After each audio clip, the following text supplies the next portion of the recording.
안녕하십니까.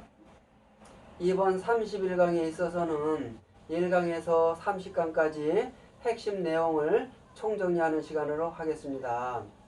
우리가 이 세상에 태어나서 살아가면서 보이지 않는 기운을 받는데요. 크게 나눠보자면 두 가지로 나눠진다 하겠습니다. 첫 번째로단 타고나면서 받게 되는 운이 있고요. 두 번째로는 태어나서 첫 번째로 받게 되는 이름이 있는데 그 이름으로 살아가는 것이 후천운이라 하겠습니다. 그러면 칠판을 보시면서 설명을 드리겠습니다. 칠판에다가 월화수목금토일 이렇게 일주일이 있어요. 일주일이 7일로 다 구성이 되어 있는데 우리 조상님께서는 월요일을요 이걸로 본 거예요. 바로 보면 이거고요. 깊은 물도 낮은 물도 거꾸로 있어도 쏟아지지 않는 원리면서 이치다. 이렇게 본 거예요. 조상님께서는. 그러면 우리 살아가고 있는 쥐가 이렇게 둥그런데 말이에요. 물이 쏟아지지도 않고 흩어지지도 않는다. 그런 역할을 달이 하고 있다. 우리 조상님께서는 보고 있는 거예요. 그리고 여기 보면 일요일은 이제 하나일 태양이라고 우리가 조상님께서는 보고 있는 거예요. 우리 태양이 우리 조상님께서 태양이 불덩이였다면 불빛이라 그랬겠잖아요. 그러니까 우리 조상님께서는 햇빛이라 그랬어요. 햇빛이란 뭐예요? 우리가 햇과일, 햇곡식 그랬잖아요. 그러니까 태양에서는 끊임없이 지구를 향해서 빛이 발산되는데 그 햇빛의 온도가 몇 도냐 하면은 햇살 이렇게 본 거예요. 그러니까 우리 과학이 발달되기 전에는 인간의 육신이 체온이 몇 도인지 몰랐단 말이에요. 근데 햇살의 온도가 그러니까 쏟아지는 햇살의 온도가 36.5도에 맞춰져 있다. 이렇게 본 거예요. 우리 조상님께서는. 그래서 우리가 인간의 육신의 온도가 36.5도가 올라가면 이상 반응이 일어나서 힘들잖아요. 그래서 지구 온도도 36.5도가 올라가면 자연재해가 일어날 수밖에 없다. 우리 조상님께서는 이렇게 보고 있는 거예요. 그러면 우리가 달하고 태양의 영향을 받아서 우리가 삶을 살아가는데 보이지 않는 기운을 받는다 그랬잖아요. 화요일은 화성이면서 화의 기운이 나오고요. 수요일은 수성이면서 수의 기운이 나오고 목요일은 목성이면서 목의 기운이 나오며 금요일은 금성이면서 금의 기운이 나오고 토요일은 토성이면서 토의 기운이 나온다고 봤는데 이걸 우리가 조사님께서 문자로 다 병정, 임계, 갑을, 경신, 무기 이렇게 보고 있는 거예요. 그래서 이건 하늘에 있다 해서 천간이라고 간이라고 본 거고요. 또 지지 우리가 이제 간지로 나눠지잖아요. 지지에도 우리가 지구에서 살아가고 있는 12가지 동물이 있는데 여기에서도 천간에서 나오는 오행하고 같다고 이렇게 후손들에게 물려준 거예요. 근데 이 천간하고 지지에서 나오는 오행이 있어서 이거를 가리켜서 우리가 명리학 원리 기본 이론이 된다 이렇게 말씀드릴 수가 있는 거예요. 그러면 우리가 사람이 이렇게 딱 태어나면은 이름을 잘 져주잖아요. 잘 살아가길 원하는 바람으로. 그러면 이제 딱 이름을 지려고 선천을 딱 풀이해 봤더니 우리가 그 장명은 일간을 중심 삼아 짓는다고 제가 항상 누누이 말씀드렸잖아요. 일간을 보니까 여기 있잖아 이거 토의 오행이 나왔단 말이에요.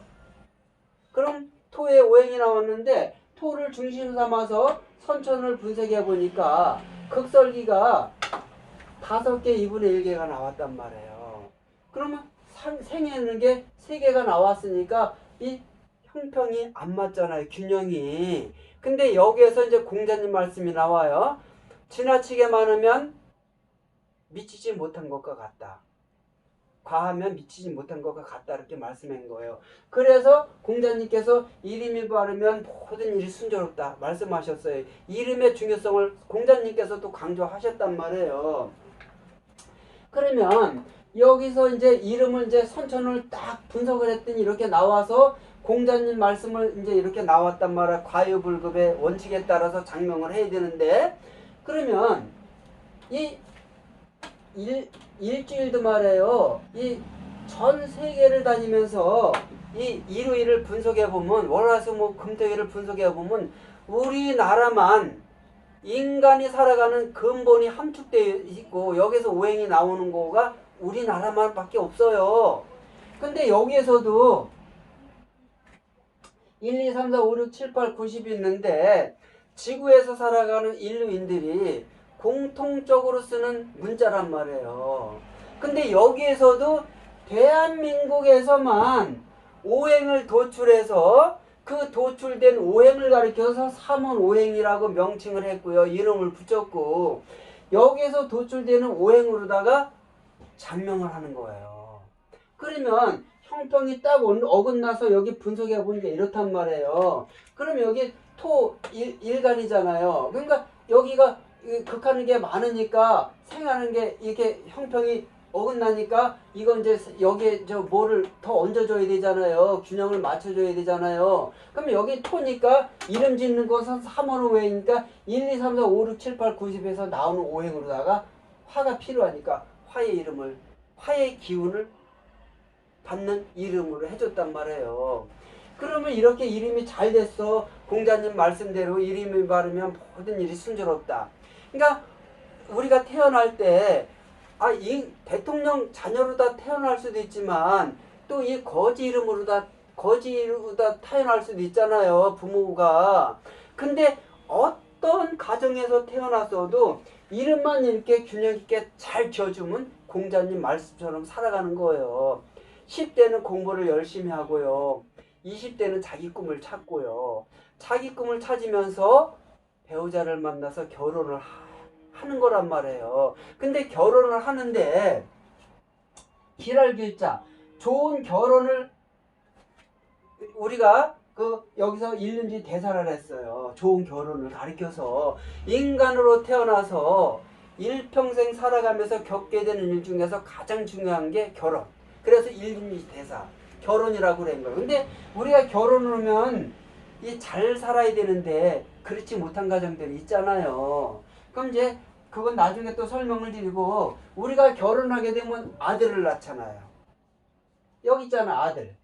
근데 그러면 여기서 또 심오한 뜻이 또 있어요. 아들 자자 여기 쥐를 가리켜서 우리 아들 자자를 붙여놨단 말이에요. 그러면 여기 자축 인묘 진사 우미 신유 수레 12가지 동물이 있는데 소축 범인 토끼묘 다 자기 동물에 맞게 이름이 딱 있단 말이에요. 근데 왜 쥐에는 여기 쥐서자가 분명히 있거든요. 쥐서 여기 쥐서자가 이거란 말이에요. 근데 여기에 쥐서자가 안 붙여 있고 아들 자자를 해서 쥐에다가 아들 자자로 이름을 붙였을까요? 여기에 심오한 뜻이 있고 답이 있단 말이에요. 그러니까 제 강의를 1강의에서 30강까지 이거를 강조하면서 제가 강의를 했다 이렇게 강조하고 싶어요. 그러면 여기 아주 중요한 또 심오한 뜻이 있다 그랬잖아요. 아들 자자를 가리켜서 우리가 24시간에는 여기 12가지 띠가 함축되어 있단 말이에요. 근데 여기에서 11시에서 1시가 우리가 자시로 알고 있잖아요. 근데 이건 일본 도쿄 시간이란 말이에요. 그 일본 도쿄 시간에서 30분을 빼면 우리 대한민국 서울 시간이 되는데 그러면 10시 반에서 12시 반이 이제 자시가 된 거란 말이에요. 이거를 아주 중요해요. 내가 답을 이거다 얘기 안 해도 여러분께서 몇 번 강의를 들으면 이렇게 심오한 뜻이 있고 내 자식이 이렇게 상류 과정에서 살아갈 수가 있구나. 이것을 답을 찾을 수가 있는 거예요. 그럼 우리나라 시간은 11시 반에서 10시 반, 11시 반에서 12시 반 중간을 가리켜서 이쪽은 야자시가 되는 것이고 새벽 쪽은 이제 명자시가 되는 거란 말이에요. 그래서 우리가 이제 자식을 낳았단 말이에요. 자식을 낳는데 여기 아들 자자를 4개로 써놨어요. 이 위에는 이 아들 자자 쥐에다가 아들 자를 뜯는데 이 평형이 딱 맞아요. 예? 아주 그냥 형평이 딱 맞단 말이에요. 아들 자자 쥐에다 붙여놨는데 여기 자식. 그럼 여긴 삼류 가정에서 살아가는 거를 뜻하고 있고요. 아들 자는 여기 보면 아들 자자가 있는데 형평이 약간 양쪽으로 살짝 틀어졌잖아요. 아들 자자가 아닙니다. 외로울 혈자인데 인간으로 태어나면 평생 하위계층으로 살아간다 이거예요. 하위계층. 그 여기를 보면은 짧을 골자가 있는데 왼팔이 없다. 장구벌레, 애벌레, 모기벌레, 유충. 여기에서 아들 자체에서 한쪽이 없는 것을 이렇게 모기벌레 유충이라고 우리가 조상님께서는 이름을 붙였단 말이에요. 그러면 모기벌레 유충하면은 여러분들은 무슨 생각을 하세요? 저는 양육강식의 동물의 법칙을 떠올라요. 우리가 동물의 법칙이 미생물 플랭크톤, 그 다음에 모기벌레 유충 해서 좌우에는 독수리가 있고 매가 있고 사자가 있잖아요.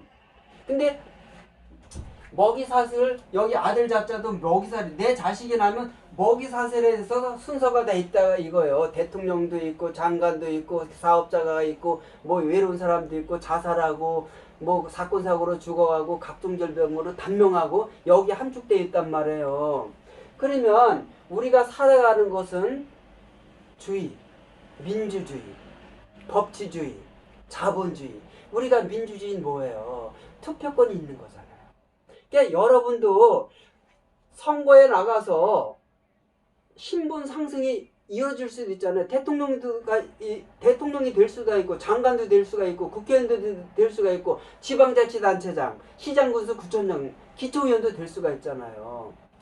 그리고 사업가가 돼서 돈도 많이 벌 수가 있고. 그런데 여기에 보면 우리가 아들 자식을 딸 자식을 낳으면서 우리 자식이 상류 가정에서 살아가길 바라고 원하면서 뼈가 으스러지는 고통을 감내하면서 사회생활을 타면서 정말 참을 수 없는 수모를 겪으면서 그래도 집에 있는 내 자식을 생각하면서 내 아내를 생각하면서 그 고통을 감내하면서 살아가잖아요.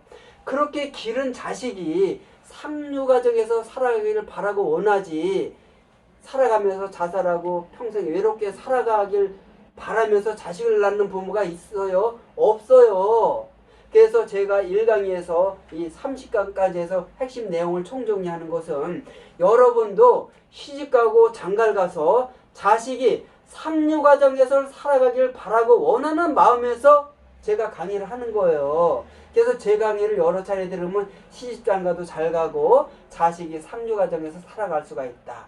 확신하면서 이 강의를 마치겠습니다. 내 강의 이 31강을 마치면서 공자님 말씀을 다시 한번 인용하면서 마치겠습니다.